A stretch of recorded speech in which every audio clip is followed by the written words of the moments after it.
Good evening students, good evening. How are you? कैसे आप सभी? All good? चलो शुरू करते हैं।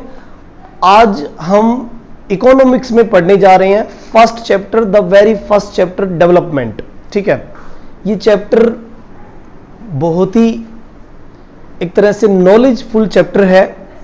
इस चैप्टर में आपको अलग अलग एस्पेक्ट्स पता लगेंगे कि डेवलपमेंट के डिफरेंट एस्पेक्ट्स क्या क्या होते हैं और हर आदमी का अपना एक डेवलपमेंट गोल होता है, उसके बारे में हम डिस्कशन करेंगे। ठीक है, तो चैप्टर बहुत ही बढ़िया है, बहुत ही इंटरेस्टिंग है, बहुत मजेदार है। Let's start without wasting our time. ठीक है, इकोनॉमिक्स। इकोनॉमिक्स जैसे कि शब्द खुद कह रहा है कि इसे अर्थशास्त्र कहेंगे। इकोनॉमिक्स चैप्टर नंबर 1 और नाम है डेवलपमेंट। ठीक है, डेवलपमेंट ये देखिए, इसका मतलब होता है विकास। इसका मतलब होता है विकास। ठीक है, ये देखिए, इसका मतलब होता है विकास। तो अब डेवलपमेंट को हम कैसे समझें इस चीज को? जैसे कि मैं ये कहूं कि कोई छोटा बच्चा जन्म लेता है जब, और वो धीरे धीरे बड़ा होने लगता है, उसका वजन बढ़ने लगता है और वो पैरों पर चलने लगता है ना। जब वो अपने पैरों पे चलने लगता है तो हम ये कहेंगे भी डेवलपमेंट हो रहा है। चाइल्ड का, बच्चे का डेवलपमेंट हो रहा है, वो चलने लग गया है। पहले तो उसको ऐसे गोदी में उठा के इधर उधर घूमना पड़ता था, अब वो अपने आप ही चल रहा है। एक तो ये भी डेवलपमेंट है। दूसरा, कोई आदमी सड़क किनारे पर झुग्गी झोपड़ी में रह रहा है और फिर उसने थोड़े पैसे कमाए और पैसे कमा के उसने एक टीन शेड तैयार कर लिया, तो उसका डेवलपमेंट हो गया। मतलब कि अब वो पहले टेंट में रहता था, अभी वो टीन शेड में रह रहा है। और हो सकता है और पैसे कमाए तो कहीं में प्लॉट ले ले और प्लॉट लेके वहां पे अपना खुद का घर बना ले, इसे भी डेवलपमेंट कह सकते हैं। ठीक है, ओके। कुछ बच्चे हाइट में छोटे होते हैं और हाइट उनकी बढ़ जाती है, तो हम कहेंगे कि भाई फिजिकल डेवलपमेंट हो रहा है, उसका फिजिकल चेंज हो रहा है, अपीयरेंस। छोटे बच्चे बड़े हो जाते हैं, कई बार तो टीचर से भी ज्यादा हाइट में नजर आते हैं और टीचर बेचारे को ऐसे देखना पड़ता है, हाँ भाई, तो वो भी एक डेवलपमेंट है कि नहीं। इस लेसन में हम अलग अलग एस्पेक्ट्स के बारे में बात करें। डेवलपमेंट का मतलब क्या है? मतलब तो कई निकलते हैं, लेकिन हमें कंट्री के डेवलपमेंट से मतलब है। इंडिया जब फ्री नहीं हुआ था, आजाद नहीं हुआ था, तो ब्रिटिशर्स ने इंडिया के बहुत सारे रिसोर्सेज को यूज किया और अपने मतलब के लिए, जैसे फॉरेस्ट यूज किए गए। जैसे कि मैं ये कहूं कि यहां पर यहाँ के लोगों का यूज किया गया, यहाँ के लोगों से व्हीट उगवाया गया, यहाँ के लोगों से कॉटन उगवा ली, है ना। और यहाँ के लोगों से मसाले वगैरह जो भी थे, साउथ के अंदर अन्नामलाई, नीलगिरी पहाड़ियां जो थी, उनसे खूब मसाले निकलवाए, है ना। और कॉटन के साथ साथ जूट का प्रोडक्शन भी कराया, पेट्रोलियम भी निकलवाया, कोयला निकलवाया, कैनाल बनवाई। मतलब कि इंडिया की पॉपुलेशन का यूज किया। ठीक है, जब तक ब्रिटिशर्स थे हमारे यहां पर इकोनॉमिक डेवलपमेंट ना के बराबर था। मतलब कि हो रहा था, लेकिन उन्होंने जो भी डेवलपमेंट किया अपने मतलब के लिए किया, सिर्फ खुद पैसा कमाने के लिए। उसके बाद जब इंडिया आजाद हुआ तो नेहरू गवर्नमेंट बनी। नेहरू गवर्नमेंट के टाइम में हमने फिर अपना खुद इंडिया को डेवलप करने के लिए प्लानिंग करना शुरू किया। कांग्रेस की गवर्नमेंट बनी और कांग्रेस ने काफी बड़े बड़े प्लान बनाए, 5 ईयर प्लान, 5 वर्षीय योजनाएं हमने तैयार की। एग्रीकल्चर में पैसा लगाया, बजट लगाया हमने। Iron steel industry, cotton industry, cement industry, fertiliser sector, हर लेवल में हमने पैसा खर्च किया। हमने इंडस्ट्रीज में पैसा लगाया। ठीक है, फिर हमने ट्रांसपोर्टेशन में पैसा लगाया, रेल ट्रांसपोर्ट को नंबर 1 बनाया, रोड ट्रांसपोर्ट अच्छे किए गए, डेवलपमेंट करने लगे हम लोग। ठीक है, तो धीरे धीरे आज इंडिया एक अंडर डेवलप कंट्री से डेवलपिंग स्टेज पे आ गया है और भगवान करे अच्छा ही हो, आगे आने वाले टाइम में डेवलप्ड कंट्री कहलाए। अंडर डेवलप वो कंट्री होता है जहां पे ना तो अच्छी इनकम है, ना अच्छा लोगों का हेल्थ स्टेटस है, ना एजुकेशन अच्छी है, कमाने का अर्निंग सोर्स भी बहुत कम है। तो वो चीजें डेवलपिंग कंट्री, अंडर डेवलप मतलब अविकसित कंट्री। डेवलपिंग कंट्री वो होते हैं जो थोड़ा आगे बढ़ रहे हैं, एजुकेशन में थोड़ा इंप्रूव कर रहे हैं, इनकम थोड़ी इंप्रूव हो रही है, वो डेवलपिंग में आ गए। और डेवलप्ड कंट्री वो है जिनकी इनकम बहुत अच्छी हो चुकी है और वो हर लेवल पे आगे आ गए हैं। ठीक है, अब ये चीज कौन डिसाइड करेगा कि कौन सा कंट्री डेवलप्ड है, कौन सा अंडर डेवलप्ड है और कौन सा बीच वाली स्टेज में है, डेवलपिंग कंट्री है? वर्ल्ड बैंक ये डिसाइड करता है। ठीक है, इस लेसन में हम यही पढ़ेंगे कि कौन डिसाइड करेगा कि कौन सा कंट्री अंडर डेवलप्ड है, कौन सा कंट्री डेवलपिंग स्टेज पे है और कौन सा डेवलप्ड हो गया है। इन सब के बारे में हम बात करेंगे। ओके, तो देखिए सबसे पहला टॉपिक हमारा होगा कि अलग अलग लोगों के अलग अलग डिफरेंट डेवलपमेंट गोल होते हैं। सबसे पहला टॉपिक आपकी बुक का वाट, ठीक है, वाट डेवलपमेंट प्रोसेस, ठीक है, वाट डेवलपमेंट प्रोमिसेस, ठीक है, प्रोमिसेस, ठीक है, क्या डेवलपमेंट प्रोमिसेस होते हैं लोगों के, और आप जानते हो सबके अपने अलग अलग होते हैं। डिफरेंट पीपल ओके, और डिफरेंट गोल,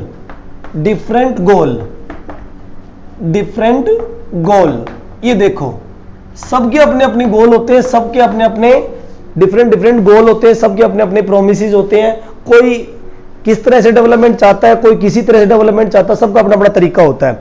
बेसिकली एक कंट्री के लेवल पे हम दो टाइप के डेवलपमेंट मान सकते हैं। ठीक है, सबसे पहला टू टाइप ऑफ डेवलपमेंट, ठीक है, एक कंट्री लेवल पे टू टाइप्स, ठीक है, ऑफ डेवलपमेंट माने जा सकते हैं।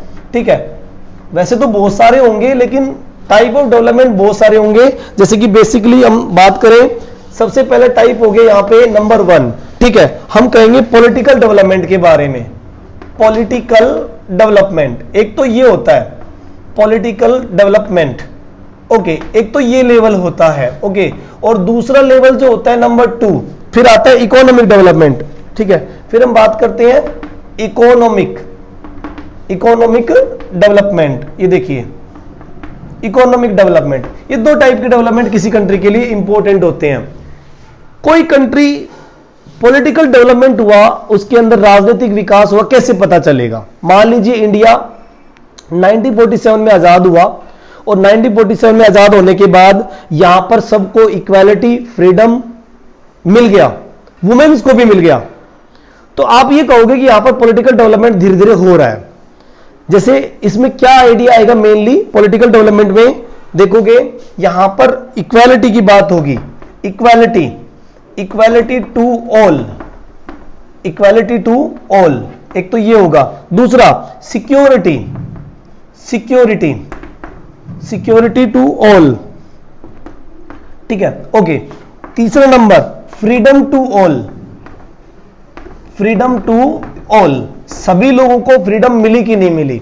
अगर किसी सोसाइटी में इस तरह की तीनों चीजें हो रही है तो डेफिनेटली हम वहां पे हम ये कहेंगे कि वहां पॉलिटिकल डेवलपमेंट हो रहा है। एग्जाम्पल लो इस चीज के, एग्जाम्पल लो, जैसे मैं ये कहूं कि जब हमारे इंडिया आजाद हुआ उस टाइम में वुमेन्स को भी वोटिंग राइट मिल गए थे, ठीक है, और उनको बहुत सारे फ्रीडम के यानी कि बेसिक राइट, जिसको फंडामेंटल राइट कहते हैं, वो मिल गए थे। तो क्या इक्वालिटी हो पाई? आज सोसाइटी इंडिया की 2021 में हम जी रहे हैं, क्या वुमेन्स को आज पूरी तरह से इक्वल माना जा रहा है? क्या एजुकेशन में कोई डिस्क्रिमिनेशन तो नहीं हो रहा है? अगर नहीं हो रहा तो उस सोसाइटी का पॉलिटिकल डेवलपमेंट हो रहा है। ठीक है, तो हम क्या कहेंगे? सोसाइटी का पॉलिटिकल, ठीक है, सोसाइटी पॉलिटिकल डेवलपमेंट। अगर ऐसा हो रहा है तो डेफिनेटली वहां पर पॉलिटिकल डेवलपमेंट हो गया है। दूसरा एक और पॉइंट देखो, सिक्योरिटी टू ऑल, क्या सभी को सिक्योरिटी मिल गई है? क्या कोई ऐसा तो नहीं है इंडिया में जिसको ऐसा फील हो रहा है कि भाई इंडिया के अंदर मुझे तो सिक्योरिटी नहीं है, कि मैं तो माइनर ग्रुप हूं, कि मान लीजिए मैं तो मुस्लिम हूं, मैं तो सिख हूं और हिंदू या मेजोरिटी में है, तो क्या उसको ऐसा तो फील नहीं हो रहा है कि भाई मैं माइनर पीपल हूं इसलिए मुझे यहां अनसिक्योर फील हो रहा है? तो अगर सभी को सिक्योरिटी मिल रही है, मान लीजिए मैं ये कहूं कि वुमेन, ठीक है, वुमेन हो गया, SC ST कास्ट हो गया, ठीक है, इसके अलावा माइनॉरिटी हो गया। अगर किसी को ऐसा महसूस होता है कि हम लोग यहां पे सिक्योर है पूरी तरह से, हाँ, अभी तक इक्वलिटी नहीं आई। बहुत सारी कंट्री जहां पर अभी तक इक्वलिटी नहीं है, जैसे सऊदी अरेबिया में देख लीजिए आप, सऊदी अरब में आज भी वुमेन को पूरे इक्वलिटी नहीं है, आज भी उनको वहीं बुरके के अंदर रखा जाता है। आज भी उनको बहुत सारे पॉलिटिकल राइट नहीं है, वो पॉलिटिक्स में नहीं आ सकती, तो दिक्कत है वहां पे आज भी। तो अब ये देखा जाता है कि कौन सा कंट्री, कौन सी सोसाइटी पॉलिटिकल डेवलपमेंट कर चुका है और कौन सा नहीं कर पाया है। क्या सभी को फ्रीडम मिली है, क्या सभी को आजादी है, ठीक है, freedom of speech, freedom of expression, क्या ये चीजें हो पाई है? Freedom of speech, freedom of expression, freedom of religion, क्या ये सब चीजें किसी को मिली हैं? अगर मिली हैं तो डेफिनेटली पॉलिटिकल डेवलपमेंट हो गया है, अगर नहीं मिली तो नहीं हुआ, अगर नहीं मिली तो नहीं हुआ, है कि नहीं? पॉलिटिकल डेवलपमेंट का सीधा मतलब होता है कि सबको इक्वालिटी मिली, सिक्योरिटी मिली, फ्रीडम मिला, तो वो सोसाइटी पॉलिटिकली डेवलपमेंट हो चुका है, उसको आप डेवलपमेंट वाली स्टेज पे रख सकते हो। अब ये बात किसने कही कि भाई इस स्टेटस पे हम बताएंगे कि पॉलिटिकल डेवलपमेंट हो चुका है? एक्चुअल में पूरे वर्ल्ड में दो ऐसी संस्थाएं हैं जो ये डिसाइड करती है कि कोई भी कंट्री डेवलप्ड है या अंडर डेवलप्ड है। एक होता है वर्ल्ड बैंक और दूसरा होता है यूएनडीपी प्रोग्रामिंग। ये देखो, ये कौन डिसाइड करता है हमारे यहां पर? एक तो होता है वर्ल्ड बैंक और एक होता है यूएनडीपी। ये देखो, ये दोनों डिसाइड करते हैं। इन दोनों का क्राइटेरिया थोड़ा अलग है, इसके बारे में हम डिसाइड करेंगे, बात करेंगे। वर्ल्ड बैंक इनकम बेस पे डिसाइड कर देता है, किसी की इनकम कम या ज्यादा के अकॉर्डिंग उसको डेवलप्ड या अंडर डेवलप्ड डिसाइड कर देता है। और यूएनडीपी सारी चीजें देखता है, वो इनकम का क्राइटेरिया भी देखता है, वो एजुकेशन का स्टेटस भी देखता है, वो पॉलिटिकल डेवलपमेंट भी देखता है, वो इकोनॉमिक डेवलपमेंट भी देखता है। वर्ल्ड बैंक सिर्फ इनकम बेसिस पर, किसी की इनकम अच्छी तो डेवलप्ड कंट्री, किसी की इनकम डाउन तो अंडर डेवलप्ड है, मीडियम लेवल की इनकम है तो वो डेवलपिंग है, ये सब डिसाइड करते हैं। तो पहला पॉइंट मेरा क्लियर है, कि पॉलिटिकल डेवलपमेंट का मतलब क्या है, क्या होता है डेवलपमेंट? दो टाइप के एस्पेक्ट्स। हाँ, यूएनडीपी की फुल फॉर्म होती है यूनियन नेशन, इसको कहते हैं यूनियन नेशन डेवलपमेंट प्रोग्राम। ये देखो, यूनियन नेशन डेवलपमेंट प्रोग्राम, इसकी ये फुल फॉर्म होती है, यूनियन नेशन डेवलपमेंट प्रोग्राम, इसकी ये फुल फॉर्म होती है। ये डिसाइड करता है कई टाइप के क्राइटेरियाज पर। मैं अभी बात करने वाला हूं कि ये किस तरह के क्राइटेरिया पे बात करने वाला है। ओके, पहले हम इकोनॉमिक डेवलपमेंट को और समझ लेते हैं। पॉलिटिकल डेवलपमेंट तो हमें समझ में आ गया भी, अगर किसी सोसाइटी में ऐसा हो रहा है, सबको फ्रीडम है, सबको सिक्योरिटी, तो वो पॉलिटिकल डेवलपमेंट वहां हो चुका है। यूएनडीपी इसको देखेगा। वर्ल्ड बैंक का कोई मतलब नहीं होता इससे। वर्ल्ड बैंक सिर्फ इनकम के क्राइटेरिया पे काम करता है, पर कैपिटा इनकम। ठीक है भाई, पर कैपिटा इनकम। अब बात आती है इकोनॉमिक डेवलपमेंट की। ठीक है, अब इसका मतलब क्या है? इकोनॉमिक डेवलपमेंट का मतलब होता है कि सभी को, ठीक है, राइट वर्किंग इन्वायरमेंट,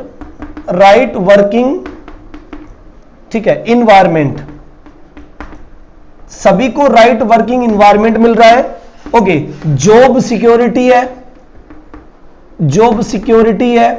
ओके, और एम्प्लॉयमेंट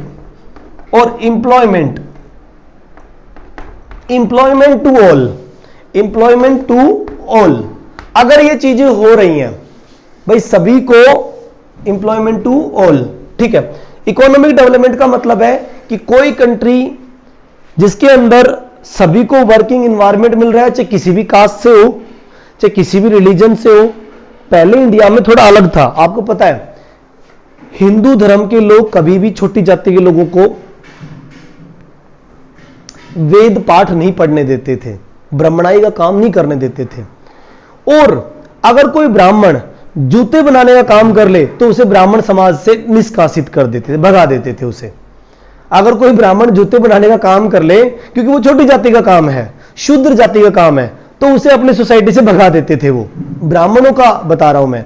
ठीक है, छोटी जाति के लोगों के लिए अलग वर्ग डिसाइड किया गया था, बड़े जाति के लोगों के लिए अलग वर्ग, जैसे ब्राह्मण, क्षत्रिय, वैश्य, शूद्र, 4 ग्रुप हुआ करते थे। लेकिन इंडिया जब आजाद हुआ या कोई भी कंट्री जब फ्रीडम लेता है तो वो सबसे पहले ये देखता है कि राइट वर्किंग एनवायरनमेंट लोगों को मिल रहा है कि नहीं मिल रहा है।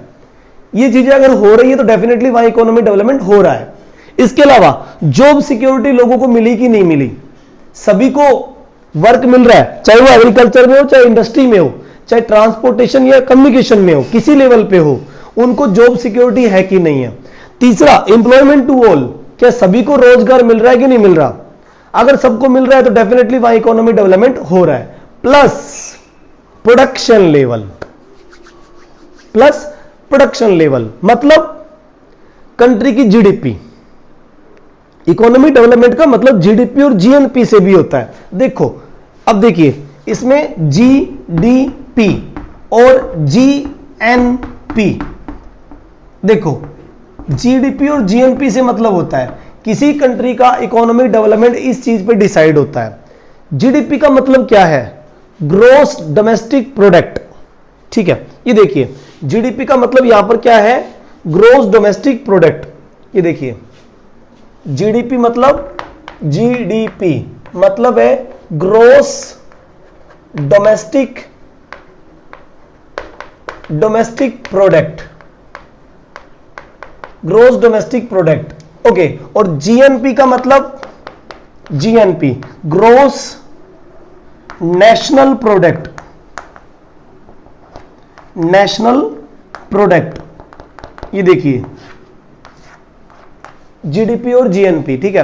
पहले इसको समझ लो, जीडीपी का मतलब क्या, क्योंकि इकोनॉमिक डेवलपमेंट से मतलब रख रही है, ठीक है, ओके। जीडीपी का मतलब ये हुआ कि कोई भी कंट्री 3 लेवल पे अर्निंग करता है। वहां फार्मर भी होंगे, फिशिंग करने वाले लोग भी होंगे, वहां पर माइनिंग करने वाले लोग भी होंगे, वहां एनिमल रखने के लिए जो फार्मर होते हैं एनिमल रखेंगे, कैटल हार्डिंग करेंगे, पशु चरा के लाएंगे, गाय भैंस भेड़ बकरियां पालेंगे, वो सारे लोग मतलब कि प्राइमरी एग्रीकल्चर, प्राइमरी एक्टिविटी में लगने वाले लोग होंगे जो किसी न किसी तरह से थोड़ी या कम, ज्यादा या कम अर्निंग कर रहे होंगे।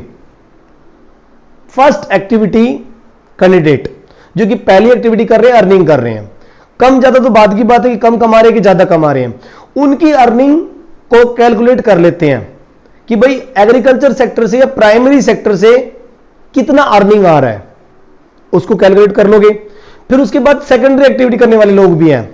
प्राइमरी एक्टिविटी में कौन कौन आ गया, एग्रीकल्चर आ गया, एनिमल कैटल हर्डर पालने वाले लोग आ गए, माइनिंग करने वाले, फिशिंग करने वाले, जंगल के अंदर से कलेक्शन करके ला रहे फ्रूट वगैरह, सब प्राइमरी में आ गए। सेकेंडरी एक्टिविटी में वो लोग आ रहे हैं जो फैक्ट्री में लगे हुए हैं, मान लो लोहे की फैक्ट्री में लगे हुए हैं, कॉटन की फैक्ट्री में लगे हुए हैं, किसी शुगर मिल में लगे हुए हैं, या फिर किसी ऑयल मिल में लगे हुए हैं। वो सारे लोग जो किसी न किसी फैक्ट्री यूनिट में, सीमेंट फैक्ट्री में, किसी भी टाइप की फैक्ट्री इंडस्ट्रीज में लगे हुए हैं, वो सेकेंडरी हो गए। उनकी अर्निंग को कलेक्शन कर लो, प्राइमरी सेक्टर की अर्निंग को कलेक्शन कर लो, सेकेंडरी एक्टिविटी के लोगों की कलेक्शन कर लीजिए, और टर्शियरी एक्टिविटी यानी कि ट्रांसपोर्टेशन, बस, कार, रेलवे, एयर ट्रांसपोर्ट, सबको, कम्युनिकेशन, मोबाइल, इंटरनेट, सब सेवाएं, फैक्स, पोस्ट ऑफिस, सब कुछ कम्युनिकेशन, ठीक है।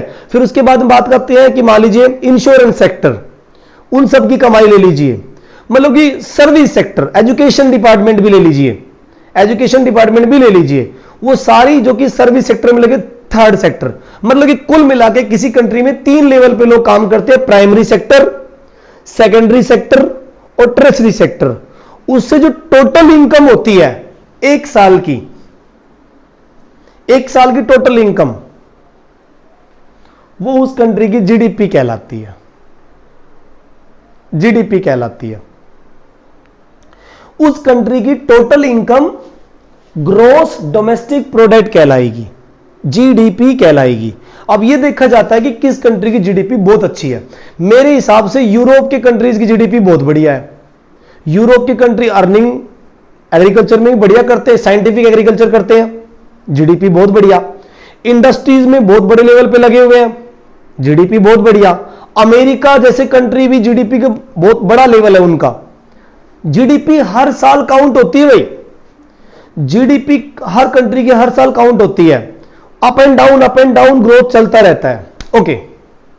जीडीपी एशिया की कंट्री की डाउन है थोड़ी, जैसे इंडिया की भी डाउन है यूरोप की कंट्री के मुकाबले, बांग्लादेश डाउन है, श्रीलंका थोड़ा इंप्रूव है, श्रीलंका की जीडीपी अच्छी है, हम लोग डाउन है श्रीलंका से। उसका रीजन ये कि हमारी पॉपुलेशन बहुत ज्यादा है, पॉपुलेशन बहुत ज्यादा है, श्रीलंका से तो हम बहुत ज्यादा है। श्रीलंका में 2-2.5 करोड़ लोग सारे हैं, 3 करोड़ होंगे, 3 करोड़ तो हमारा अकेला हरियाणा है, बताओ 3 करोड़ की अकेला हरियाणा में बताओ।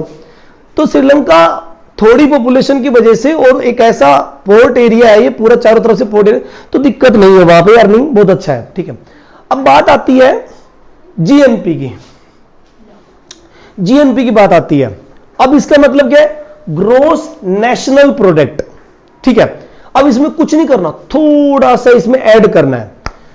कोई भी कंट्री प्राइमरी, सेकेंडरी और टर्शियरी लेवल पे कमाने के अलावा, यानी कि एग्रीकल्चर, इंडस्ट्री और सर्विस सेक्टर में यानी कि ट्रांसपोर्ट में कमाने के अलावा फॉरेन इन्वेस्टमेंट भी करता है, ये समझे। जैसे इंडिया वालों ने इंडोनेशिया में रबड़ प्लांटेशन में अपने पैसे लगा रखे हैं, जैसे कि इंडिया वालों ने गल्फ कंट्री में पेट्रोलियम प्रोडक्शन करने में अपने पैसे लगा रखे हैं, वहां पे लगा रखे हैं पैसे उन्होंने, ठीक है, ठीक है भाई। इसके अलावा बागानों में पैसे लगे हुए हैं, टी का गार्डन, टी गार्डन चाइना में इन्वेस्टिंग कर रखा होगा, या फिर ये कहीं की कहीं और, मतलब कि कुल मिला के हमारे लोगों ने कनाडा में बहुत सारे होटल लगा रखे हैं, ये मान लीजिए कनाडा में बहुत सारे होटल लगा रखे हैं, अमेरिका में होटल लगा रखे हैं, हमने अपने होटल वहां लगा रखे हैं।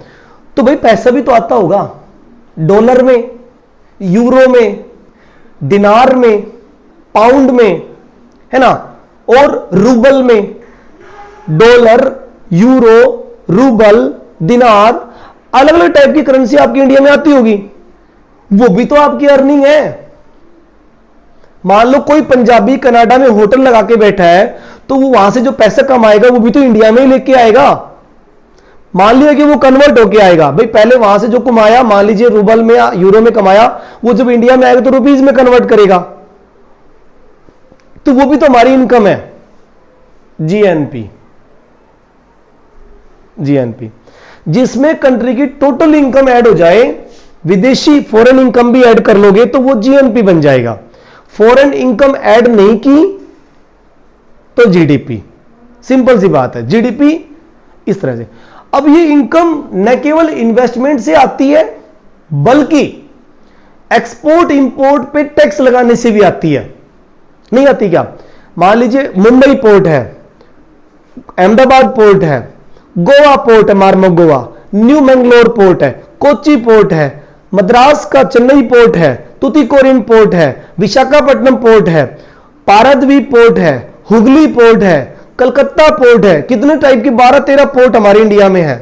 और सोचो कितना एक्सपोर्ट होता होगा, विदेशों को बेचते हैं, कितना इंपोर्ट होता होगा, हम विदेशों से लेके आते हैं, वो भी तो अर्निंग है, वो भी अर्निंग है।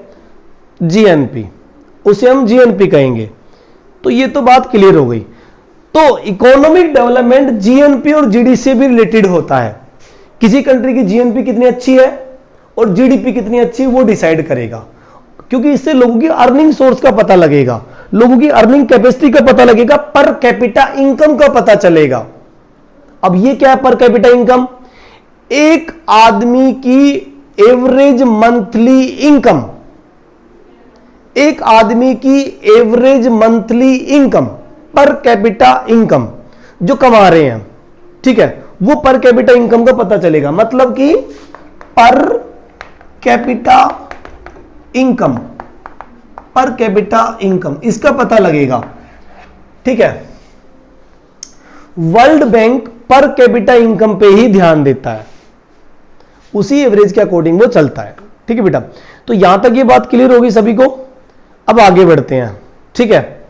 क्यों भाई, बिल्कुल क्लियर है, यहां तक तो कोई दिक्कत नहीं। मैंने क्या समझाया, सिंपल सी बातें बताई। मैंने ये कहा कि इकोनॉमिक्स में डेवलपमेंट क्या होता है, डेवलपमेंट का मतलब विकास होता है, सिंपल सी बात है। डेवलपमेंट दो टाइप की हम यहां समझ सकते हैं, एक पॉलिटिकल डेवलपमेंट, एक होता है इकोनॉमिक डेवलपमेंट।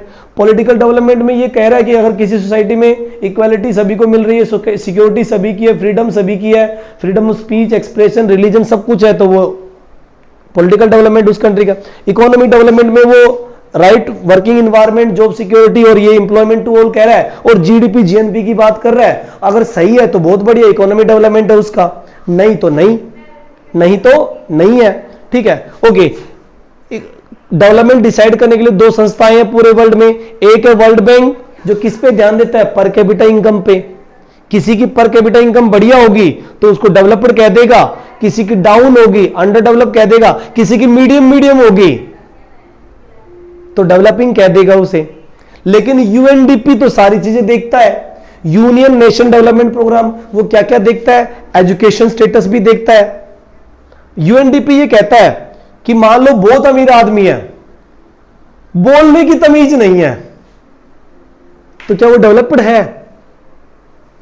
नहीं।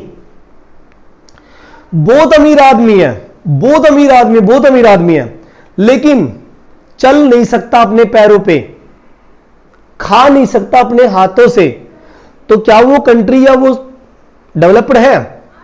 नो, नहीं है। ठीक है। दूसरा, किसी कंट्री में अच्छे इंजीनियर नहीं है, अच्छे डॉक्टर नहीं है, अच्छे टीचर नहीं है, अच्छी एजुकेशन फैसिलिटी नहीं है, डेवलप्ड है वो कंट्री? नहीं है। सीधी सी बात है। यूएनडीपी ये भी कहता है कि किसी कंट्री की इनकम लेवल भी डाउन है तो वो भी अंडर डेवलप्ड है। वो पर कैपिटा इनकम को भी देखता है, इसको भी देखता है वो कि इनकम डाउन तो नहीं है। Health status, education status, income status, plus वहां पर जो कोई बच्चा जन्म लेता है तो उसकी एवरेज एज क्या चल रही है, एवरेज एज का से पता लग जाएगा भाई वो कितनी उम्र में मरते हैं। हमारे इंडिया में एवरेज उम्र कोई 80 में मर रहा है, कोई 60 में मर रहा है, कोई 50 की एज में मर रहा है, मतलब कि एवरेज निकाले तो 65 एज आती है हमारे इंडिया में, 65। जब कोई बच्चा किसी कंट्री में जन्म लेता है तो वहां की मोर्टेलिटी रेट क्या चल रहा है, मोर्टेलिटी मतलब मरने वाला रेट, वो रेट वो नहीं कि भाई, आप समझे नहीं बात को मतलब कि मैं ये जानना चाहता हूं कि उस कंट्री में मान लो मैं रहने जाऊं तो उस कंट्री का एवरेज डेथ रेशियो क्या है। अगर वहां पर बहुत अच्छी मेडिकल फैसिलिटी होगी और अच्छा फूड स्टाइल होगा लोगों का खाने का तो डेफिनेटली उनकी एज बहुत लंबी मिलेगी। यूरोपियन कंट्री में कोई 100 या 90 से नीचे मरते ही नहीं है, और हमारे यहां पर ठूस ठूस के बर्गर पिज्जा खाते हैं, तो एज कितनी होगी? क्या बॉडी में जान होगी? नहीं होगी। एज कितनी होगी फिर? 65 60 लगभग यही एज होगी। तो यूएनडीपी इन सारे डाटा को देखता है और फिर डिसाइड करता है कि कोई कंट्री डेवलप्ड है, अंडर डेवलप्ड है या डेवलपिंग स्टेज पे है। ठीक है ना, इससे पता चलता है। ओके, अब आगे बढ़ते हैं इसमें टॉपिक में। ओके, एक बार मैं रफ कर देता हूं फिर आगे बढ़। ओके, तो वर्ल्ड बैंक ये बताता है, World Bank according to World Bank, according to World Bank, World Bank, ठीक है, अकॉर्डिंग टू वर्ल्ड बैंक, ठीक है। ओके, तो देखिए नंबर 1 डेवलप्ड, डेवलप्ड, ठीक है, developed countries. Okay, number 2 developing country,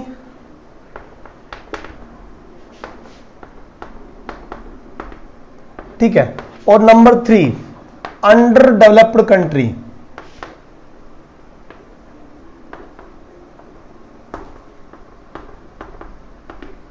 वो 3 क्राइटेरिया पे वर्क कर रहा है।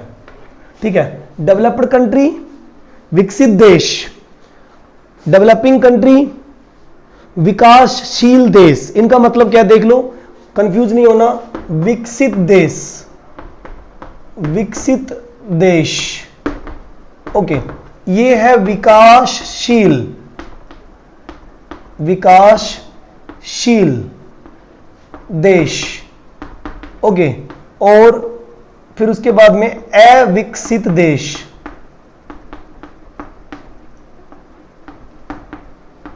ये देखिए, ये 3 लेवल पे बात कर रहा है वो। तो कौन से विकसित हैं और कौन से विकास? यस बेटा,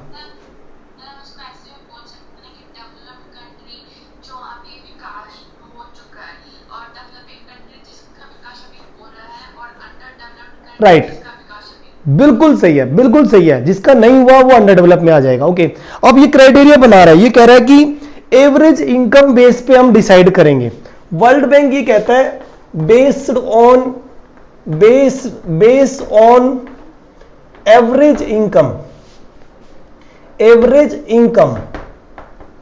एवरेज इनकम, ठीक है, एवरेज इनकम क्राइटेरिया, ठीक है, क्राइटेरिया, एवरेज इनकम क्राइटेरिया, ठीक है, क्राइटेरिया। ये देखो एवरेज इनकम क्राइटेरिया, ये एवरेज इनकम क्राइटेरिया पे बात करता है पर कैपिटा इनकम पर, ठीक है, पर कैपिटा इनकम। तो एवरेज इनकम कैसे निकालेंगे? एवरेज इनकम, ठीक है, एवरेज इनकम निकलेगी एक फॉर्मूला से, एवरेज इनकम फॉर्मूला, ठीक है। इसका क्या फॉर्मूला है एवरेज इनकम का? इसमें क्या करना होता है एवरेज इनकम में? टोटल इनकम, ठीक है, of country, total income of country, ठीक है, इक्वल टू टोटल पॉपुलेशन,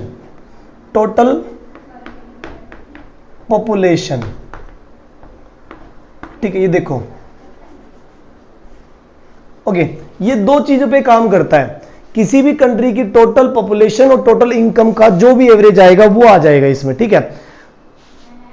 उस बेसिस पर इसने डिसाइड किया कि जिन कंट्री की कितनी भी पॉपुलेशन हो और कितनी भी उसकी जीडीपी हो, जीडीपी मतलब प्राइमरी, सेकेंडरी और टर्शियरी लेवल पे, या जीएनपी जीडीपी कितनी भी हो, उसका एवरेज इनकम निकाल लेंगे। कैसे निकलेगा? Total income of country and total population को डिवाइड कर लेंगे, जो एवरेज आएगा उसकी एवरेज इनकम बन जाएगी। अब वो ये कह रहा है, ठीक है, अब वो ये कह रहा है 2017 में उसने ये डिसाइड किया था,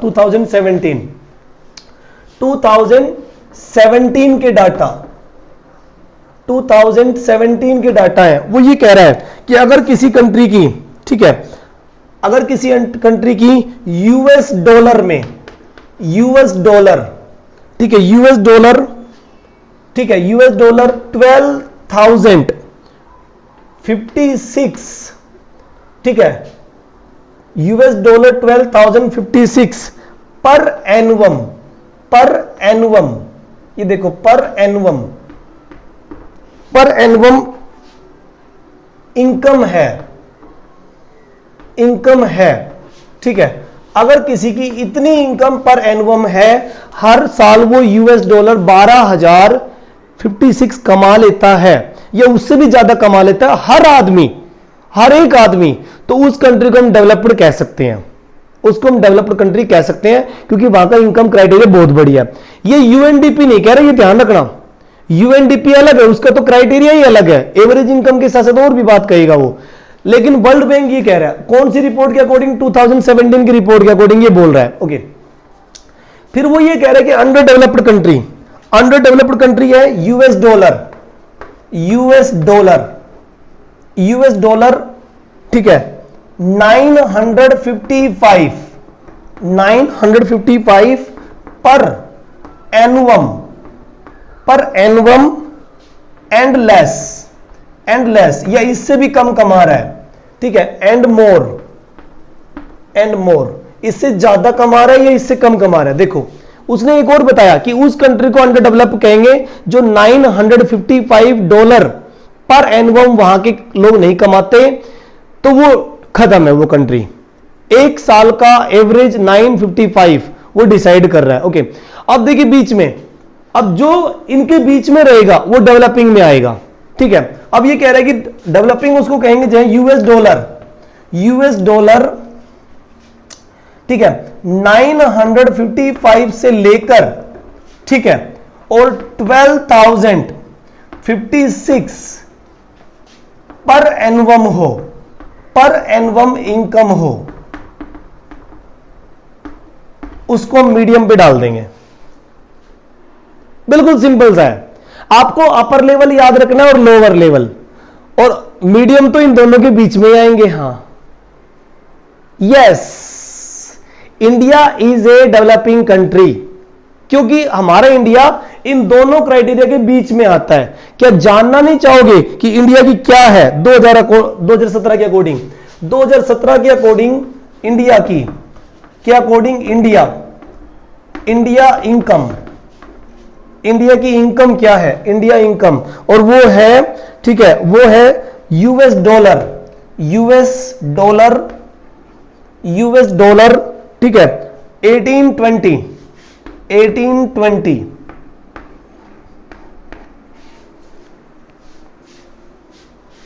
अब इसको किस में रखोगे बताओ?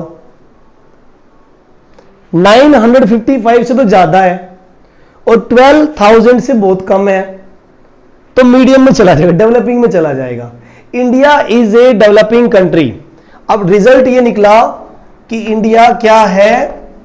इंडिया डेवलपिंग कंट्री है। ओके, ये देखो डेवलपिंग कंट्री में आता है। तो ये वर्ल्ड बैंक का क्राइटेरिया है। लेकिन मेरी एक बात समझ में नहीं आई कि वर्ल्ड बैंक ने ये कह तो दिया, ठीक है भाई, एवरेज इनकम बेस पे किसी को डेवलप्ड या अंडर डेवलप कह दो, कोई बात नहीं। उन्होंने 12,056 का एंड 12,056 का क्राइटेरिया ले लिया, high income country, developed country. 955 का ले लिया क्राइटेरिया, अंडर डेवलप कंट्री, और डेवलपिंग को बीच में रख दिया, ठीक है। अब मुझे ये बताओ कि एवरेज इनकम निकाल ली इन्होंने, पूरे कंट्री के सभी लोगों की निकल गई है, तो क्या ये ठीक है? बिल्कुल ठीक नहीं है। कैसे? जैसे मान लीजिए मैं ये कहूं कि एक फैमिली में 5 भाई है, ठीक है, 5 ब्रदर्स हैं, A B C D E F जो भी है, ठीक है, A B C D E F, 5 भाई है, ए बी सी डी ई कर लेते हैं, चलो ठीक है, ए बी सी डी ई 5 हो गए। अब देखो एक एग्जांपल, ठीक है, ए बी सी डी ई, ये 5 है, ओके। 5 में ए का पर मंथ इनकम या पर मंथ मान लेते हैं, पर मंथ इनकम है, ओके। इसका मान लीजिए 10,000 रुपीज कमा रहा है ये, 10,000, ओके। बी कमा रहा है 20,000 कमा रहा है, ठीक है। सी कमा रहा है 5,000, ये लीजिए, ठीक है। डी कमा रहा है 40,000 कमा रहा है, और ई 1,000। अब एक बार दिमाग लगाओ कि अगर एवरेज निकाले इनकी तो कैसे आएगी? 30,000, 70,000, और ये हो गए 70,000 प्लस में 76,000 हो गए, टोटल 76,000 हो गए। अब अगर हमें निकालनी हो तो हमें क्या करना पड़ेगा? 76,000 डिवाइड बाई 5, ठीक है। तो ये कितना आ गया? ये आ गया 1, और ये हो गया 5, ठीक है, और ये हो गया 2, और ये हो गया, ये देखो एवरेज इनकम कितनी आई? एवरेज इनकम 15,200 आई। भाई 5 से ही करना पड़ेगा हमें, तभी एवरेज आएगी, 5 से डिवाइड करना पड़ेगा। अब क्या मुझे एक बात बताओ, क्या 15,200 रुपए 15,200, ठीक है,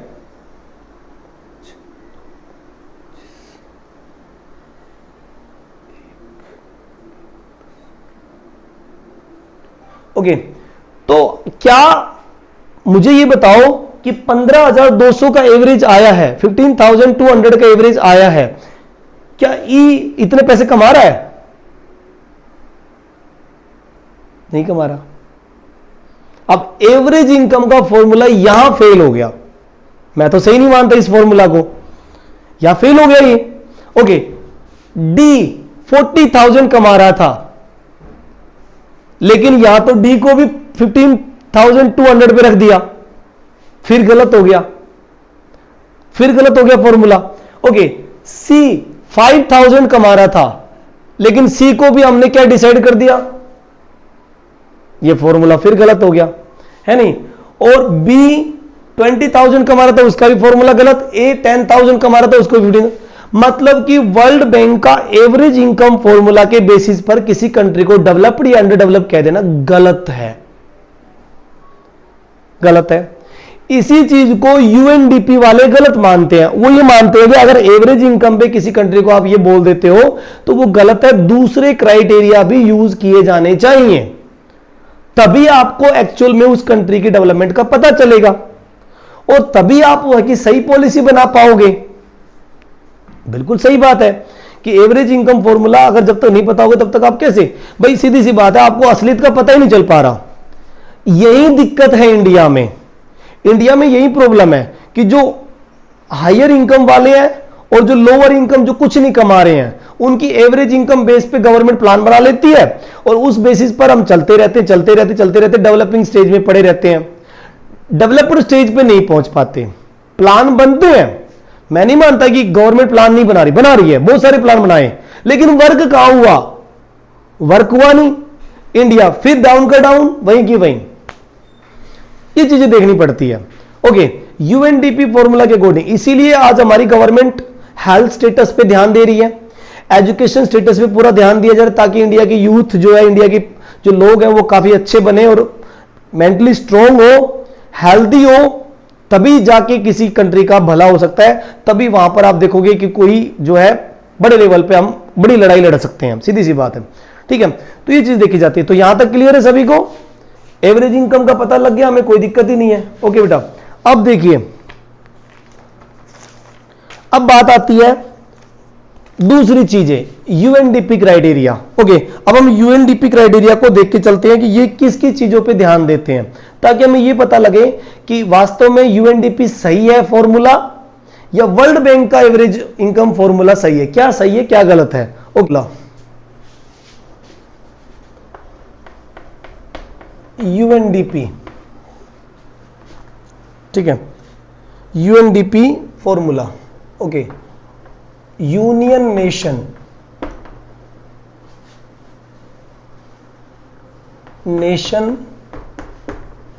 development programme, union nation development programme, इसके बारे में। ठीक है, तो यूनियन नेशन डेवलपमेंट प्रोग्राम जो है वो बहुत सारे क्राइटेरिया पे वर्क करता है। जैसे सबसे पहले ये नंबर 1, ठीक है, per capita income, per capita income, एक तो ये इसका क्राइटेरिया होता है इनकम। ठीक है, ये देखिए पर कैपिटा इनकम। दूसरा जो लेवल इसका होता है लाइफ एक्सपेक्टेंसी, लाइफ एक्सपेक्टेंसी,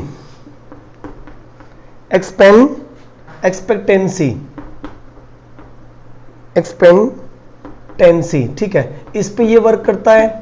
ठीक है, फिर तीसरे नंबर पे आता है लिटरेसी रेट। ठीक है, लिटरेसी रेट, इस पे काम करता है ये। ओके, और फिर 4 नंबर पे आता है एचडीआई रैंक, एचडीआई रैंक इस पे डिसाइड करता है। ठीक है, इस पे किसी को डिसाइड करता है। ओके, और ठीक है, लाइफ एक्सपेक्टेंसी मतलब कि इन्फेंट मोर्टेलिटी रेट, इन्फेंट, ठीक है, ओके, इन्फेंट मोर्टेलिटी रेट पे भी बात करेगा ये। ओके, तो देखिए इस हिसाब से ये कुछ कंट्री का एग्जांपल लेके चल रहा है, आपको बता रहा है कि इसने कुछ कंट्री को रैंकिंग देना शुरू किया। ठीक है, रैंकिंग देना शुरू किया। जैसे सबसे पहले इसने रैंक दिया जिस कंट्री को, देखिए रैंक 97 रैंक श्रीलंका को मिला, 97 रैंक। ठीक है, देखो यहां पर कुछ कंट्रीज का नाम भी है। ठीक है, कंट्रीज, कुछ कंट्रीज का नाम लिख रहा है ये। सबसे पहले देखो, सबसे पहला कंट्री नाम ले रहा है ये श्रीलंका, श्रीलंका। ठीक है, नंबर 2 कंट्री जिसका नाम ले रहा है वो इंडिया,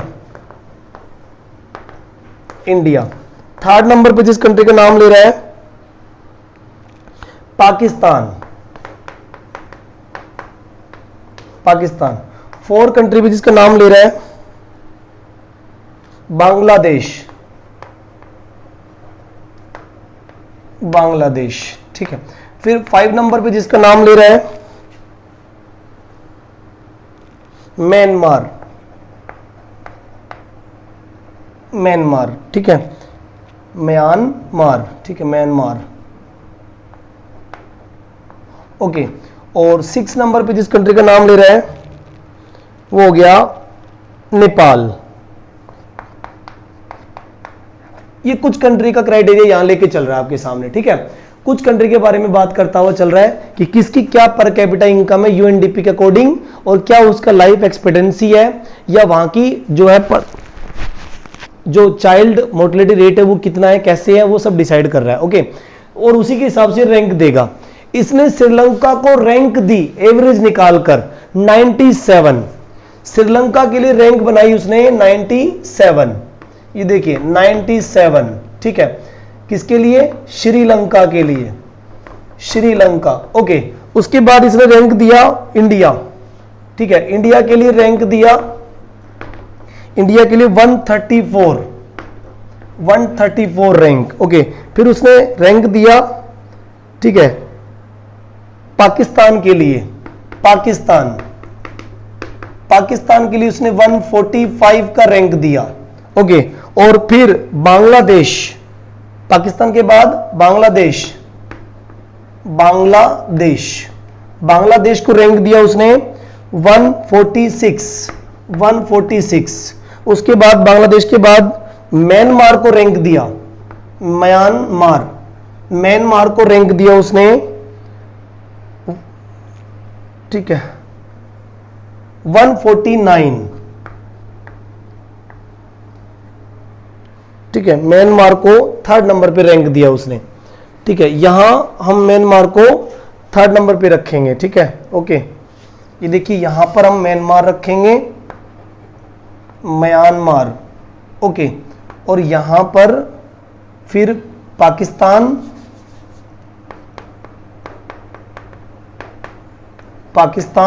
और फिर यहां पर बांग्लादेश।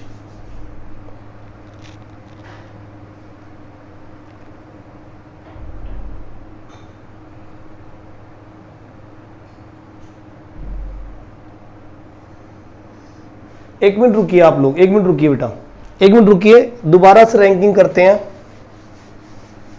एक बार रुकिए, दोबारा रैंकिंग करते हैं, ठीक है, 1 मिनट रुकिएगा। श्रीलंका रैंक सबसे बड़ी है 97, ठीक है। उसके बाद इंडिया रैंक 134, फिर उसके बाद में पाकिस्तान रैंक हो गया 145 रैंक। फिर उसके बाद में हम देखेंगे बांग्लादेश, ठीक है, बांग्लादेश 146। फिर उसके बाद में हम देंगे म्यांमार, ठीक है, म्यांमार 149। ओके, और फिर उसके बाद आता है नेपाल को रैंक देते हैं हम लोग 157, ठीक है, 157 नेपाल यहां लिख लेते हैं, नेपाल 157, ये देखिए, ठीक है। अब किस बेसिस पर ये डिसाइड किया गया, कौन से बेसिस पर ये डिसाइड किया गया? Number 1 per capita income, life expectancy, literacy rate, इन तीनों चीजों को ध्यान में रखते हुए उसने डिसाइड किया। लिटरेसी रेट में एजुकेशन के बारे में बात करेगा, और लाइफ एक्सपेक्टेंसी में उसका जो मेडिकल फैसिलिटी है उस कंट्री का वो देखेगा वो। ओके, तो देखिए अब बात आती है, ठीक है, पर कैपिटा इनकम, फिर ये, फिर वो, और फिर यहां पर ये आ गया। तो देखो सबसे पहले हम श्रीलंका के बारे में बात करेंगे, ये देखिए यहां पर। ओके, ये श्रीलंका का डिसाइड कर लेते हैं। श्रीलंका के 97 रैंक मिली है उसको, 97 रैंक मिली।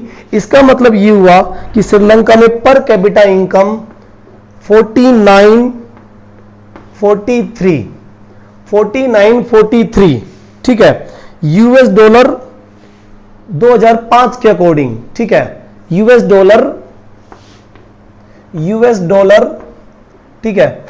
ओके, और पर कैपिटा इनकम ठीक है, कितना 2005 के अकॉर्डिंग। ये क्या है, पर प्रपोर्शन ले रहा है, ये पर प्रपोर्शन, मतलब कि हमने तो वो जो लिया था वर्ल्ड बैंक के अकॉर्डिंग वो पर प्रपोर्शन नहीं था, ये पर प्रपोर्शन ले रहा है, पीपीपी मतलब कि पर प्रपोर्शन, ठीक है, 2005 के पर प्रपोर्शन के अकॉर्डिंग, पीपीपी मतलब होता है पर पर्सन प्रपोर्शन, पर पर्सन प्रपोर्शन, उसके अकॉर्डिंग चल रहा है ये। ओके, तो देखो इसका रैंक कितना आया, इसका श्रीलंका कितनी अर्निंग आई 4043, और इंडिया की इस मुकाबले में बहुत ही कम है, इंडिया की इसके मुकाबले बहुत कम है। कितनी है इसकी इनकम, इसकी है 3468। पाकिस्तान की इनकम कितनी है, ठीक है, पाकिस्तान की इनकम है यहां पर, ठीक है, पाकिस्तान की इनकम है 2550। ओके, उसके बाद बात आती है बांग्लादेश की। बांग्लादेश की इनकम है, ये देखिए बांग्लादेश की इनकम है यहां पर 1529। ओके, उसके बाद में म्यांमार की इनकम है, म्यांमार की 1535, और लास्ट नेपाल की बहुत ही कम है 1160। अब देखो आप इस क्राइटेरिया को ध्यान से देखो एक बार, इससे आपको यह पता लग रहा है कि श्रीलंका को इतने अच्छे रैंक क्यों मिले हैं। नंबर 1 रैंक पे तो नहीं बन पाया, स्वीडन, नॉर्वे, यूरोप के जो कंट्री है, America, Europe, France, Germany, England, ये जितने भी कंट्री है उनकी रैंक तो बेस्ट रैंक है। स्वीडन नंबर 1 रैंक, और यूरोपियन कंट्री लगभग 50 रैंक पे आ जाते हैं सारे, अमेरिका और यूरोप। एशिया की कंट्री का श्रीलंका का नंबर आता है 97 रैंक पे। टोटल कंट्री कितने 208 कंट्रीज हैं, पूरे वर्ल्ड में 208 कंट्रीज हैं। तो स्टार्टिंग के जो रैंक है वो बेस्ट कंट्री के होंगे, या मीडियम रैंक दिखाई गई है, देखो ये, ठीक है, मीडियम रैंक दिखाई गई है। यहां की लास्ट रैंक कितनी है 157 है, यानी कि सबसे डाउन है ये। नंबर 1 तो कहां बनेंगे, सबसे डाउन में है ये, है कि नहीं। 208 कंट्रीज की रैंक में ये सबसे डाउन रैंक है। ओके, कुछ कंट्री ऐसे भी होंगे जो 208 कंट्री की बहुत सबसे लास्ट वाले रैंक पे नजर आएंगे, नंबर 1 तो नहीं है ये। तो इंडिया श्रीलंका से कम अर्निंग कर रहा है यहां पर, यानी कि 33,468 पे अर्निंग कर रहा है। तो श्रीलंका से कम अर्निंग की वजह से उसको रैंक भी बहुत अच्छा नहीं मिला। श्रीलंका का रैंक तो बढ़िया इस हिसाब से 97 रैंक पे, और हमारा 134 पे हम आके रुक गए हैं। ओके, पाकिस्तान का हमारे से बुरा हाल है, हमारे से बुरा हाल है, 2550 यही उसकी अर्निंग है पीपी के अकॉर्डिंग, इसीलिए उसका रैंक और बढ़ गया हमारे से भी ज्यादा, और डाउन चला गया, वो 145 पे चला गया। बांग्लादेश की अर्निंग और भी कम हो गई 1529, तो रैंक और हालत खराब कर गया उसकी, 146 पे चला गया। ओके, म्यांमार 149 पे चला गया, उसको 1535 रैंक मिली है। अब आप ये कहोगे कि पाकिस्तान को अच्छी रैंक क्यों मिली और म्यांमार को डाउन रैंक क्यों मिली, क्योंकि यहां पर वो एजुकेशन स्टेटस को भी ध्यान दे रहा है, कुछ चीजें और भी ऐड कर रहा है, इनकम क्राइटेरिया के साथ साथ, पर कैपिटा इनकम के साथ साथ कुछ चीजें और ऐड कर रहा है, इसीलिए उसको रैंक यहां मिली है ये। क्योंकि रैंक तो सारी चीजें डिसाइड होती है, खाली एवरेज इनकम पे करता तो वर्ल्ड बैंक बन जाता, लेकिन ये तो वर्ल्ड बैंक नहीं है, सीधी सी बात है। तो इसको 149 रैंक पे रखा, और नेपाल की सबसे डाउन इनकम है 1160, तो उसको रैंक सबसे ज्यादा, मतलब कि सबसे डाउन रैंक पे वही है। तो पहला यूएनडीपी का क्राइटेरिया हमें समझ में आ गया कि इन्होंने इनकम को भी देखा है, इनकम के अकॉर्डिंग चल रहे हैं। अब बात आती है लाइफ एक्सपेक्टेंसी या इन्फेंट मोर्टेलिटी रेट, यानी कि बच्चों की मृत्यु दर, या फिर मेडिकल फैसिलिटी कितनी अच्छी है, कि उनकी फूड स्टाइल कितनी बढ़िया है, कौन कितने साल तक एवरेज एज जीतता है, उसके बारे में। तो देखो श्रीलंका की एवरेज, ठीक है, एवरेज, इसको कहेंगे एवरेज एज एवरेज एज में श्रीलंका 74.9 ईयर्स, इतने ईयर की एवरेज एज है। मतलब कि वहां पर सभी कोई 90 में, कोई कितने में, लेकिन अच्छी एज है 74 एज में, एवरेज में ये लोग मरते हैं, उससे पहले नहीं मरते, हेल्दी हैं। इसका मतलब ये हेल्दी हैं। ठीक है, इंडिया की बात करें तो इंडिया की 65.4 ईयर्स, ये इंडिया की एवरेज एज है। इंडिया के लोग श्रीलंका से थोड़े कम हेल्दी हैं। ठीक है, एक ये मतलब हो गया। उसके बाद बात आती है पाकिस्तान, तो पाकिस्तान की हमसे थोड़ी डाउन है, 65.2 ईयर्स। पाकिस्तान हमसे भी डाउन है, थोड़ा सा डिफरेंस है। वैसे तो हमारे देश से अलग हुआ है ये, तो एवरेज एज लगभग हमारी सेम ही है, 2 का डिफरेंस है, हमसे डाउन है, क्योंकि यूएनडीपी तो सारी चीजें देखेगा। ओके, फिर बात आती है बांग्लादेश की। बांग्लादेश की अच्छी है भाई, बांग्लादेश की तो हम दोनों से अच्छी है। बांग्लादेश की, सॉरी किसका ये, बांग्लादेश की है 68.9 बांग्लादेश की थोड़ी अच्छी है, 68 पे है, क्योंकि हो सकता है ये लोग इधर बहुत सारा वेजिटेशन एरिया हो, सुंदरबन डेल्टा उनके यहां पर है, तो मेरे ख्याल से पोल्यूशन की भी ज्यादा दिक्कत नहीं है। वैसे तो पॉपुलेटेड एरिया तो है ये, ज्यादा जनसंख्या वाले, लेकिन हो सकता है नहीं हो प्रॉब्लम। ओके, उसके बाद बात आती है म्यांमार की, तो म्यांमार की एवरेज एज है ठीक है, म्यांमार की एवरेज एज है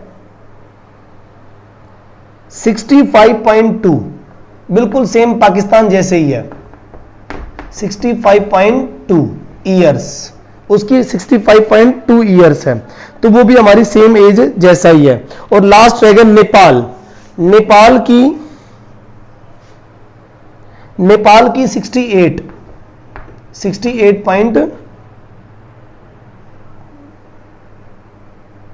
ठीक है 2 ईयर्स, नेपाल की 68 है। मतलब नेपाल के लोग भी हमसे ज्यादा हेल्दी हैं, इसीलिए। तो सबसे डाउन यहां देखा जाए तो पाकिस्तान की ही है, पाकिस्तान की और म्यांमार की, दोनों सेम सी है, पाकिस्तान और म्यांमार, तो ये भी चीजें देखी जाती है। ओके, उसके बाद बात आती है अगला criteria, literacy rate. Literacy rate में श्रीलंका 90%, ओहो 90%, 90.6% अच्छी लिटरेसी रेट है, पढ़े लिखे लोग हैं। ठीक है, ओके। उसके बाद इंडिया का है 62.8%, ठीक है 62.8% है ना, तो ये है। उसके बाद में ठीक है म्यांमार 92, ओह बहुत बढ़िया, 92.0%। म्यांमार की तो और भी पढ़ी लिखी है भाई, म्यांमार तो लिटरेसी में और भी अच्छे हैं। ओके, म्यांमार के बाद आता है अच्छा पाकिस्तान लिख दिया, अच्छा, नहीं, पाकिस्तान में लिख दिया मैंने, एक मिनट रुको। पाकिस्तान की एवरेज एज है 55.5, ये देखो 55.5, ये देखो बहुत ही कम है इसकी, तो पाकिस्तान की 55% है, हमारे से डाउन है, ये बात सही आपने याद दिलाया। उसके बाद बात आती है नेपाल की, या म्यांमार की देख लेते पहले। म्यांमार की 92%, म्यांमार की 92% है, 92% 0। उसके बाद आता है म्यांमार, अरे म्यांमार की है यार, एक मिनट रुको, ये तो बांग्लादेश है, एक मिनट रुको।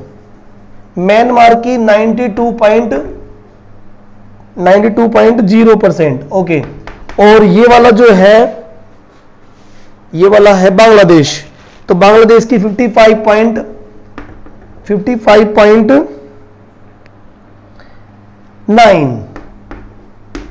और लास्ट रह गया नेपाल, तो नेपाल की 59.1, ये देखो। अब एक बार देखो इसका एजुकेशन स्टेटस, ठीक है, एजुकेशन स्टेटस देखो, एक बार चेक करो कि क्या सच में ऐसा ही सही है या गलत है। ठीक है,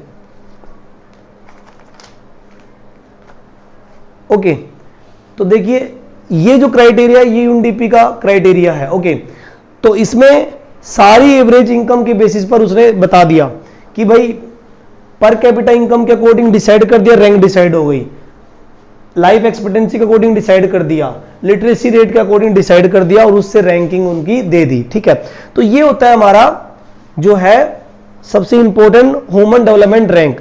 इसके अलावा पब्लिक फैसिलिटी भी देखी जाती है, अलग अलग कंट्री की पब्लिक फैसिलिटी भी वहां पर डिपेंड करती है कि वो कितनी अच्छी फैसिलिटी वहां पर दे रहे हैं। जैसे कि मैं ये कहूं कि वाटर फैसिलिटी, एजुकेशन फैसिलिटी, ठीक है, और पोल्यूशन फ्री इन्वायरमेंट, ये भी देखा जाता है कि वहां पर पोल्यूशन कितना कम है या कितना है, उसी के अकॉर्डिंग वहां पर लोग रहेंगे, सही रहेंगे, बढ़िया रहेंगे। तो ये सारी चीजें देखी जाती है। पब्लिक डिस्ट्रीब्यूशन सिस्टम भी डिपेंड करता है कि वहां पर लोगों की फूड आपूर्ति यानी कि जो खाने का जो सिस्टम है, सिक्योरिटी, वो कितनी अच्छी है, वो सब भी डिसाइड किया जाता है। क्योंकि इन सब बेसिस पर ही हेल्थ, न्यूट्रिशनल सिस्टम और पब्लिक डिस्ट्रीब्यूशन सिस्टम यानी कि पीडीएस व्यवस्था जो होती है वो उसके अकॉर्डिंग वो कंट्री का पूरा डेवलपमेंट डिसाइड होता है। ठीक है, इसके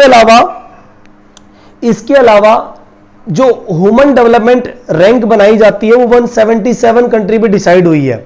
ये वाली जो ह्यूमन डेवलपमेंट रैंक थी ये 177 कंट्री पे डिसाइड हुई थी, डिसाइडेड, ठीक है, डिसाइडेड हुई थी ये, ठीक है, 177 कंट्री पे डिसाइड हुई थी। ये हमें ध्यान रखना है कि इसका जो टोटल रैंकिंग था 177 कंट्री का रैंकिंग था। ठीक है भाई, और अब बात आती है कि भाई नेचुरल रिसोर्सेज के मामले में कौन से कंट्री बहुत आगे नेचुरल रिसोर्स को यूज कर रहे हैं और इन फ्यूचर बहुत सारा प्रॉब्लम हो सकता है।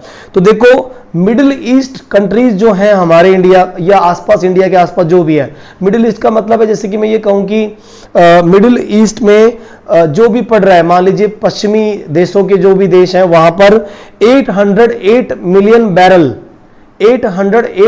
बैरल उनके पास बहुत सारे नेचुरल रिसोर्स है, क्रूड ऑयल के रिसोर्स हैं। हमें याद रखना है मिडिल ईस्ट में कितने हैं, 808,000 मिलियन बैरल्स क्रूड ऑयल है यहां पे, और कहते हैं कि 70 ईयर तक वहां पर रिजर्व है। तो वो लोग डेवलपमेंट करते रहेंगे इतने तक, लेकिन उसके बाद में क्रूड ऑयल खत्म हो जाएगा, क्योंकि आज सभी कंट्री की इकोनॉमी क्रूड ऑयल पे डिपेंड कर रही है, पेट्रोलियम प्रोडक्ट पे डिपेंड कर रही है। तो इस हिसाब से मिडिल ईस्ट के कंट्री यानी कि अफगानिस्तान के बाद ईरान, इराक, सऊदी अरब, यमन, ओमान, कतार, कुवैत, ये जितने भी कंट्री है जो पेट्रोलियम बनाते हैं, पेट्रोलियम प्रोडक्शन करते हैं, उनके यहां पर 808,000 मिलियन बैरल्स पेट्रोलियम है, रिजर्व है। तो आने वाले 70 ईयर तक आराम से चलेंगे, उसके ऊपर भी उसकी कंट्री की इकोनॉमी डिपेंड करती है। फिर यूनाइटेड स्टेट अमेरिका की बात करते हैं, तो यूनाइटेड स्टेट अमेरिका में क्रूड ऑयल का रिजर्व 50,000 मिलियन बैरल्स है, काफी अंतर है। मिडिल ईस्ट की कंट्री में 808,000 है और यूनाइटेड स्टेट अमेरिका में सिर्फ 50,000 है, यानी कि अगले 10-15 साल में वहां पर क्रूड ऑयल खत्म होने के पूरे चांसेस हैं। इसीलिए वो मिडिल ईस्ट की तरफ अट्रैक्ट हो रहे हैं और यहां से क्रूड ऑयल ले जाने की कोशिश कर रहे हैं। ओके, फिर बात आते हैं पूरे वर्ल्ड में 1697,000 क्रूड ऑयल के प्रोडक्ट हैं, यानी कि पेट्रोलियम डिपॉजिट्स हैं 1697 के लगभग। ओके, और ये 50 ईयर में लास्ट यानी कि 50 ईयर के लगभग ये खत्म हो जाएंगे। ठीक है, तो ये चीजें हैं। ओके, अब आखिरी टॉपिक इस लेसन का है सस्टेनेबल डेवलपमेंट। ठीक है बेटा, तो ये ध्यान दो, सस्टेनेबल डेवलपमेंट क्या होता है, ये डेवलपमेंट का आपका आखिरी टॉपिक है। सस्टेनेबल डेवलपमेंट का मतलब होता है टिकाऊ विकास, कि इसका मतलब क्लियर होता है कि भाई नेचर को बिना नुकसान पहुंचाए, without harming of nature a country can develop, कि एक कंट्री डेवलप कर सकता है अगर वो सस्टेनेबल डेवलपमेंट की थीम को अपनाए। तो अगर वो अपने नेचुरल रिसोर्स को बचा सकता है सेकेंडरी ऑप्शन ढूंढकर, तो डेफिनेटली उसे बचा लेना चाहिए। जो कि खत्म होने वाले रिसोर्स हैं, जो कि खत्म हो जाएंगे कुछ साल में, जैसे पेट्रोलियम है, कोल है, या दूसरे आयरन और एल्यूमिनियम और है, जो भी है, अगर वो खत्म हो रहे हैं तो उनको बचाने का तरीका अपनाओ और उनको बचाओ। कंट्री का डेवलपमेंट रुकना नहीं चाहिए, ये सीधी सी बात है। कोई कंट्री डेवलपिंग स्टेज पे है तो डेवलप्ड भी होगा, ठीक है, लेकिन सस्टेनेबल टिकाऊ विकास की थीम अपनाते हुए वो करे तो ज्यादा अच्छा होगा। इससे 3-4 फायदे होंगे। सस्टेनेबल डेवलपमेंट अगर कोई कंट्री अपनाता है, टिकाऊ विकास, तो इससे नेचर को नुकसान नहीं होगा, फॉरेस्ट बचे रहेंगे। दूसरा, एग्रीकल्चर डेवलपमेंट करते रहो, लोगों की फूड जो नीड्स हैं, जरूरतें, वो पूरी करते रहो, तो भी सस्टेनेबल डेवलपमेंट होता रहेगा। ठीक है। दूसरा, अपने एनिमल्स और अपनी वाइल्ड लाइफ को बचाते रहो और ग्लोबल वार्मिंग मत होने दो। अगर ग्लोबल वार्मिंग नहीं होने दे रहे हैं, पॉल्यूशन को कंट्रोल कर लिया है, तो भी सस्टेनेबल डेवलपमेंट है। ग्रीन हाउस इफेक्ट मत बनने दो। ठीक है। अगर बनने दो एवरेज में, ग्रीन हाउस इफेक्ट एवरेज में बनने दो, ज्यादा नहीं होना चाहिए। ऐसा ना हो कि CO2 बहुत ज्यादा हो जाए, क्लोरोफ्लोरोकार्बन बहुत ज्यादा हो जाए, ओजोन होल डिप्लेशन हो जाए, इस तरह के वैश्विक खतरे हो जाएं, तो मान लो कि फिर सस्टेनेबल डेवलपमेंट हम नहीं कर रहे हो। सभी कंट्री आपस में मिलकर बातचीत कर रही हैं, बहुत साल से अर्थ समिट हो रही है। 1992 का अर्थ समिट रियो डी जेनेरो में हुआ। अर्थ के ऊपर जो खतरे हैं उसके ऊपर बातचीत की गई। ठीक है। अर्थ के ऊपर जो पॉवर्टी के खतरे हैं, गरीबी का खतरा है, अर्थ के ऊपर जो वर्ल्ड इन्वायरमेंट डैमेज हो रहा है उसका खतरा है, उन सबको देखा जा रहा है, उनका ध्यान दिया जा रहा है। ठीक है। तो ये सब सस्टेनेबल डेवलपमेंट की थीम अपनाकर कोई कंट्री डेवलप हो सकता है। तो ये लेसन एंड है, इसमें कुछ नहीं बचा, कंप्लीट है। ठीक है, ये कंप्लीट है। ओके, लास्ट पॉइंट एक बार फिर एवरेज दे देता हूं, एक बार फिर बता देता हूं। यूएनडीपी और वर्ल्ड बैंक में काफी अंतर है। यूएनडीपी किसी कंट्री को रैंक देता है तो per capita income, life expectancy और लिटरेसी रेट पे रैंक देता है, और हमने अलग अलग कंट्री की रैंक क्या समझी है। श्रीलंका 97, इंडिया 134, ये 2017 का डाटा था, 177 कंट्री के ऊपर डिसाइड हुआ। ओके, पाकिस्तान 145, श्रीलंका, बांग्लादेश 146, म्यांमार 149 और नेपाल सबसे डाउन रैंक पे 157 पे। टोटल कितने कंट्री का रैंकिंग किया गया? 177 कंट्रीज का।